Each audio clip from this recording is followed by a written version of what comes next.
everybody, JC here with another T&I toy review, and today's review is in association with MarvelousNews.com, your #1 news source for everything Marvel. And for today's review, we're going to be taking a look at the new Marvel Legends Infinite Series White Tiger figure from Hasbro.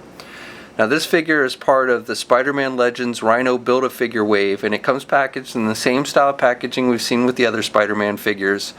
You've got up top the Rhino Build-A-Figure Collection logo, and then you've got the Marvel logo as opposed to the Spider-Man logo, since this character is not directly related to Spider-Man. Then you've got the figure clearly displayed in the window box packaging. Down below you've got the Infinite Series logo along with the character's name. On the sides we have some artwork for White Tiger, and then on the back we have a look at the figure, a brief bio in multiple languages, and then down below we have a look at the other figures in the Rhino Build-A-Figure series wave.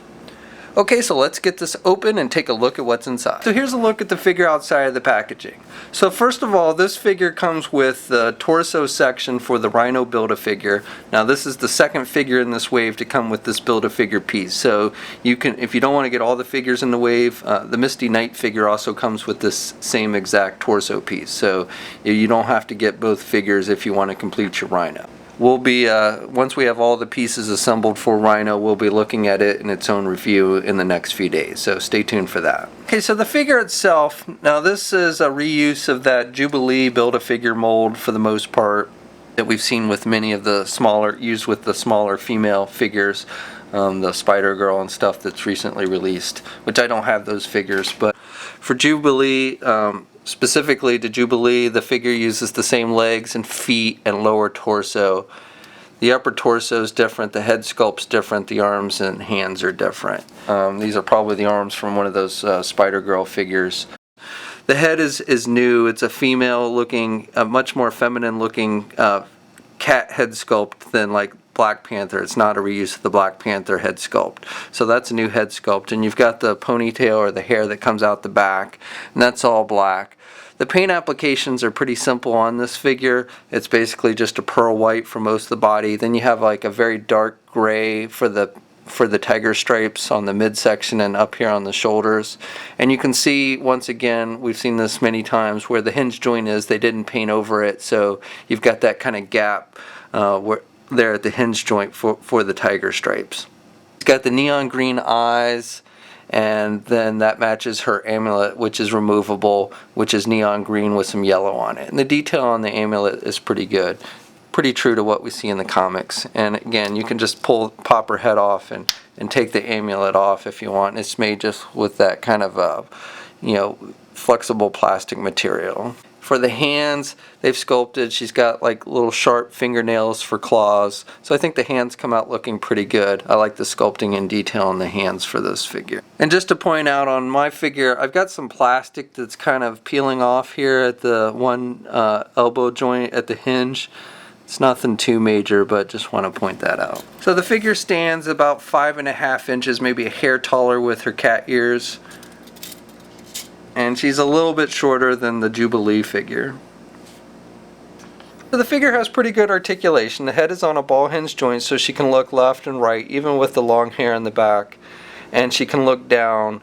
She can't really look straight back or straight up because of the hair, but you can kind of turn the head to the left or the right a little bit and then have her look up. So overall, even with the long hair in the back, she's still got pretty good movement with the head. Now the arms are attached with your standard ball hinge joint, so she can get her arm out good. She's got good rotation at the arm.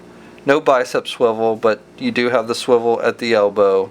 She's got the single cut elbow, but she can still bend it pretty good. And then you've got the swivel wrists, and she's got the hinges on the wrist, so she's got good up and down movement with the wrist for like clawing action.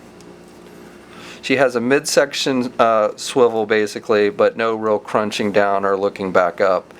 Legs are attached with ball joints, so she can do the splits about that much. Now you do have kind of a gap between the leg and the lower torso. I'm assuming that's probably because this was originally a Build-A-Figure, so that's probably why. And with the Jubilee figure, it was all black, so it's not as noticeable. It's a little more noticeable with the white figure. You've got the thigh swivel. You can do the leg forward pretty good. Can't really do the leg back because of the way the butt's sculpted. You have a double hinged knee, so she's got good bending at the knee.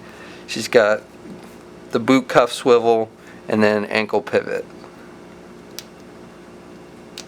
And then 2 peg holes on the bottom of her feet. Okay, so that's my review. I would say this is an okay figure.